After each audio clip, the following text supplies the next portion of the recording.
and today I'm going to go through Android Enterprise. So work these days is more mobile. We're more connected to our mobile devices, which have to be flexible with more customization, which then leads to being more productive and efficient. So some of the main challenges that we face are security with malware, intrusion, and espionage. So we have the need for multi-layered security for the OS, hardware, and software. Next, we have deployment and management. So more devices equals more complexity. Increased support and resources for provisioning. So we need a comprehensive platform that's simple to set up, manage, and use. And lastly, customization and budget. With unique cases and varied budgets, we need a flexible solution with a variety of available devices.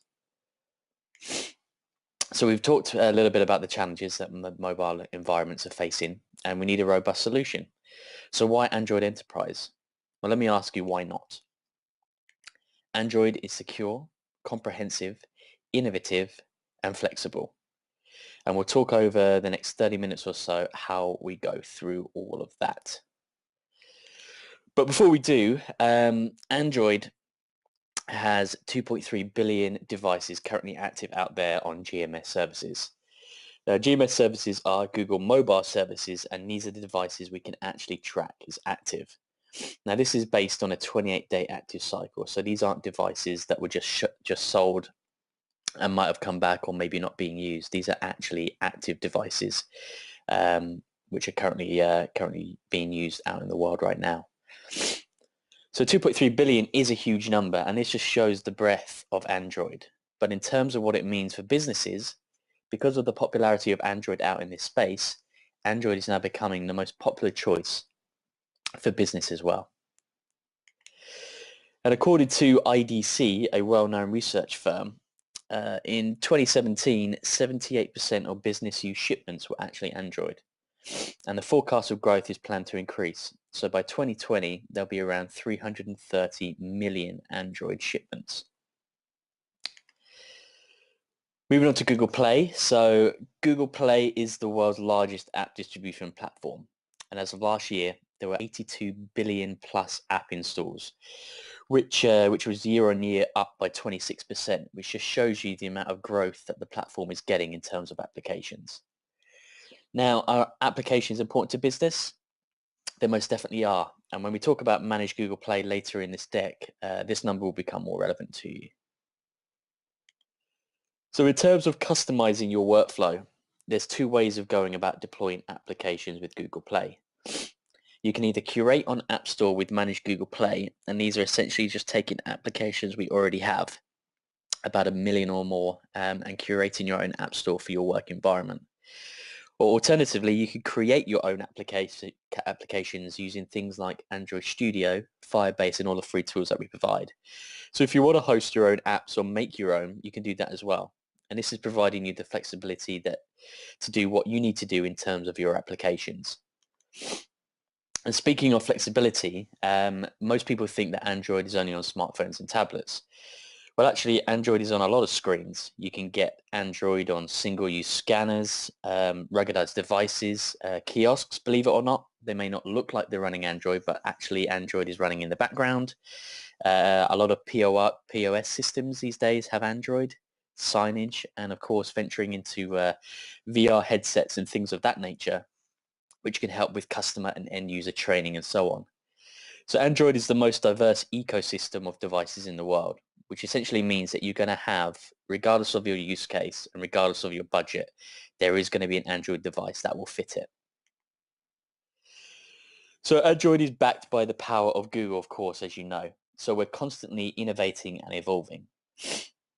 Google Assistant is going to make some waves in business soon, and with our machine learning and AI. Firebase is an important platform where application development is happening as well. And in Oreo 8.0, innovative new platforms and consistently having updates every year helps us stay on the cutting edge. So you can be sure that we'll always be at the front of innovation. So earlier this year, we released a program called Android Enterprise Recommended. Now this really paints a picture of how heavily we are committed to enterprise. So when a customer says, what devices should I choose? there's so many devices out there. What's going to give me the most longevity? What's going to give me all the security updates and so on? This is the reason that we launched this program, to deliver that peace of mind so the customers can choose devices and select them with confidence. Now, what the program does is we make sure that these devices can be enrolled in bulk. They can have security updates within 90 days, and we make sure the manufacturer has committed to a letter upgrade plus what's already offered on the device.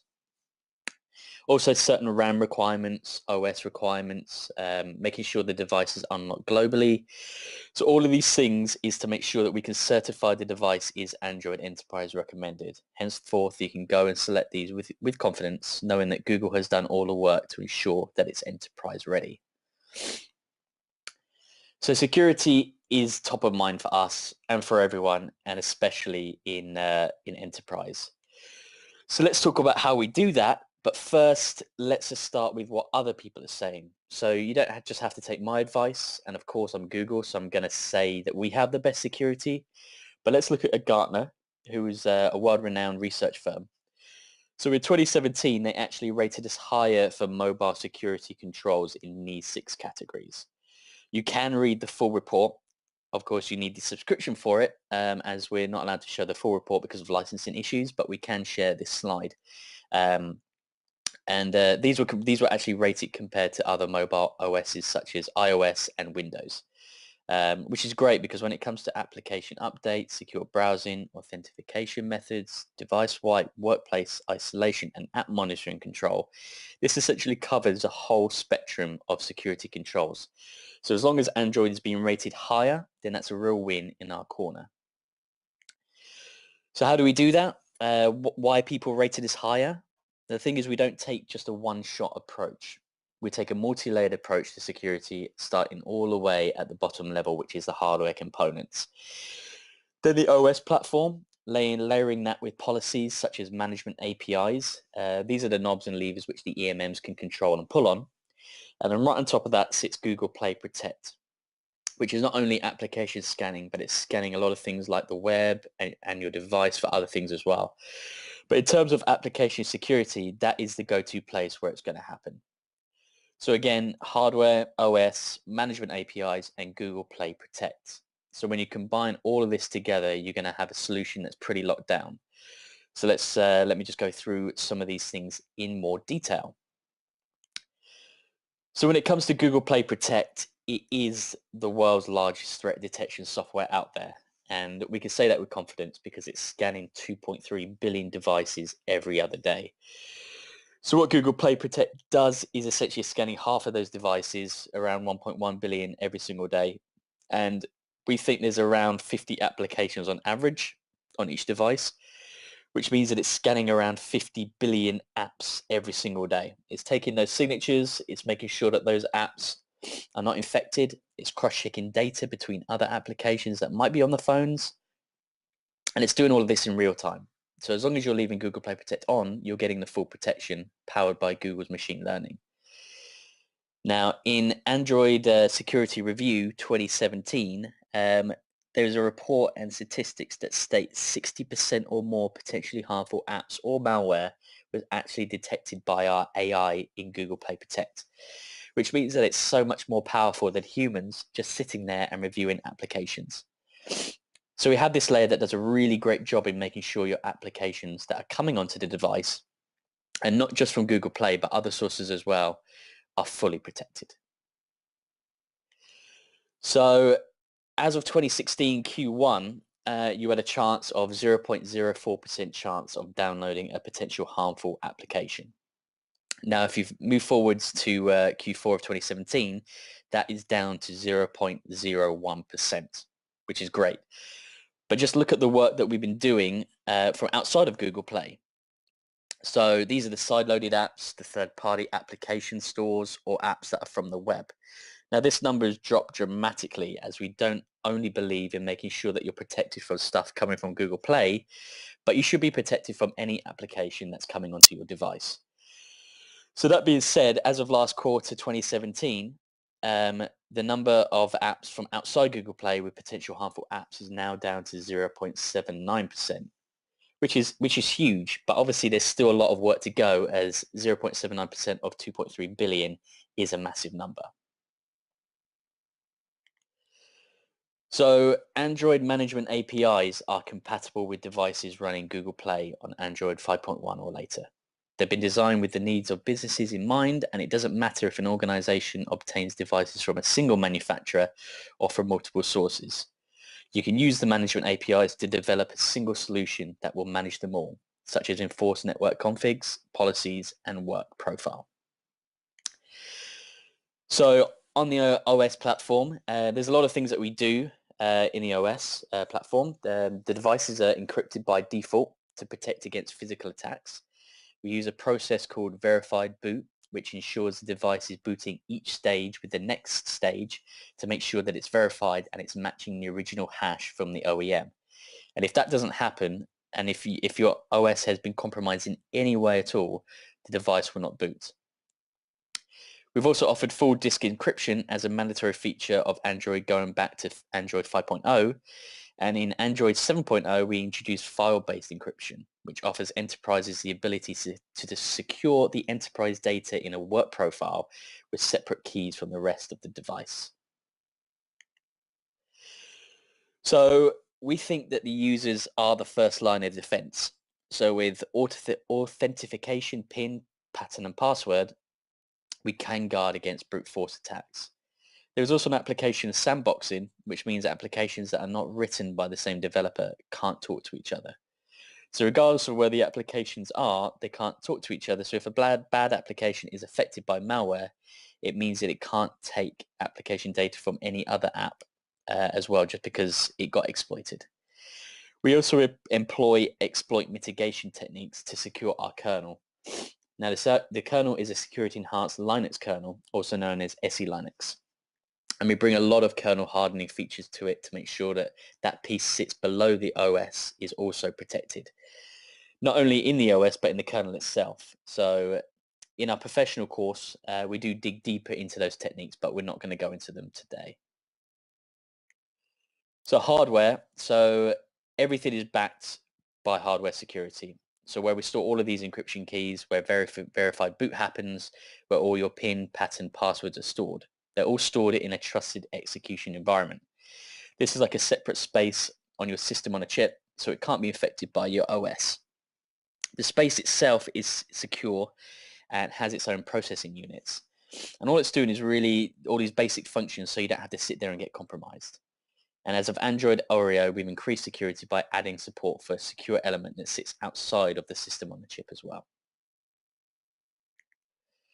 Now, because Android is open, it can be scrutinized by security experts around the world. The Vulnerability Rewards Program offers up to $200,000 to find and eliminate security threats quickly. Separate from the OS updates, Google issues monthly security patches to address the latest threats and vulnerabilities.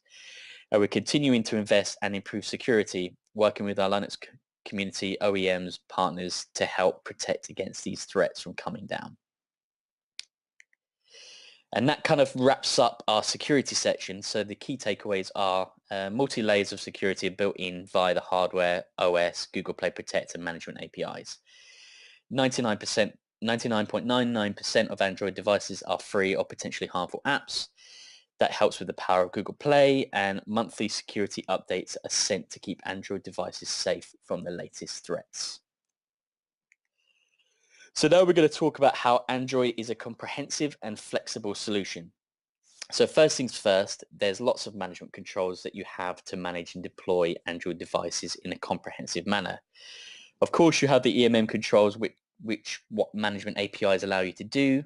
You can curate your own IT policies as long as your EMM supports them. And of course, you can have your own managed Google Play Store, which we'll talk about later in the next slide, which can help you push apps, assign permissions, make apps mandatory, and so on. So there's lots of ways you can manage Android in a comprehensive and flexible way. So manage Google Play. So manage Google Play is essentially the Play Store for your corporate environment. You can push third-party apps with no user intervention, distribute all apps from Google Play Store, you can whitelist apps, you can host internal corporate apps as well. You can also configure those apps before they get deployed to make sure that your user sees them on the device and make sure it's all good to go. And you do that by managed configurations. So Manage Google Play is a very powerful tool for you to manage, safely host and curate or deploy work apps to your employees. Now going back to the slide with the graph showing 0.01% chance of downloading a potentially harmful app, with Manage Google Play you can reduce this right down to 0% by only letting apps that have been approved onto the device. So in terms of deployment or enrollment, how do you get these devices out in the workspace? So let's say you bought 10,000 devices. How are you going to get them to your users? Now you're going to have to enroll these devices into the management states that we're going to talk about. And Android provides flexible solutions to do that. So there's many ways that you can deploy these devices. So you can use QR codes. Again, it's a simple way. You can tap 6 times on the home screen, which prompts the QR reader. You can then take a picture of the QR code and then follow through the continued setup. You can use NFC, and it's simply just bumping against the programmer's device and the app transfers a configuration, and then you can obviously go through the setup there. You can use the EMM token, or it's sometimes referred to as hashtag. You can enter this at the Google account setup stage instead of a Google account. Then the device downloads the corresponding EMM token and launches a TPC automatically, allowing the user to continue setup. Now we also have our latest enrollment, Zero Touch. Now enterprise customers can purchase devices from a Zero Touch reseller or carrier partner. The reseller or carrier partner then creates new customer accounts in the Zero Touch portal. They can assign the devices to the customers, and it sends them all the relevant information. Enterprise customers can then create EMM configurations and assign them to devices in the customer portal. The great thing about this is that the devices can be shipped direct to the end users for easy enrollment. All it's needed to do is turn on the device and walk through the setup wizard to get it running with management already enforced. This is a far quicker enrollment method, and we're seeing great waves in the future. We're actually currently continuing to sign up new partners every single day. So Android offers flexible device management options as well, so you can choose the right deployment and management configurations for your business. So devices can be owned by the employees themselves or the company, and here we show deployments as the practical use cases of the devices. So we have BYOD, we have COPE, we have COBO, and we have COSO. So we're going to talk through a little bit of these individually. So from personally owned devices with unique approaches to BYOD, obviously we have data separation for work profile, to corporate owned devices that can be configured for business only, or they can have personally enabled side to it as well. And then obviously we have single case uses like kiosk modes. So let's talk a little bit about the Android work profiles. So this can be used with BYOD and COPE, so corporate owned, personally enabled, which separates work and personal applications. IT can manage business data. They can push apps and erase work-related apps if a device is lost. The great feature about work profile is that the employees get to keep their phones, their photos, their personal apps, and all of the data completely private. And with Android 9, there's a separate work profile launcher that helps keep everything clean and simple between work and personal. So talked a little about BYOD. The other advantage, obviously, of having BYOD, other than the privacy with work profile, is that it's also a great cost saving for enterprise. And with the added bonus of being able to turn off work mode in the evening, which then stops any notifications of all the work apps. So essentially the same as BYOD, but obviously this is a fully managed device, seeing as it's owned by the company. Same things apply. We have the separation between work profile and personal data and so on. Next we have COBO, corporately owned business only use. So these are fully managed devices, allowing control to deploy an extensive range of policies. This mode also provides complete management over applications and data on devices owned by an organization. Next, we have the COSU, the dedicated devices. So these devices are often deployed for specific tasks or customer-facing scenarios. So any application can be put into a locked task mode, and new features of Android 9 include the support for multiple applications in locked task mode with a custom launcher. You can enjoy greater UI flexibility with certain options to show or hide status bar icons, power menu, home, and notifications. So the key takeaways for Android management, we provide multiple ways to manage devices across a number of use cases. Work profiles help employees and IT keep work and personal data separate. And multiple deployment methods are available to suit your needs, plus the new enrollment Zero Touch, helping you bulk deploy without individual setup. And that is it. Thank you very much for listening, and I hope I didn't talk too fast, and I hope all the information was nice and clear. If you do have any questions, I do believe that there is a Q&A section that will be attached here, and I would love to answer as many of the questions that you have. Thank you very much.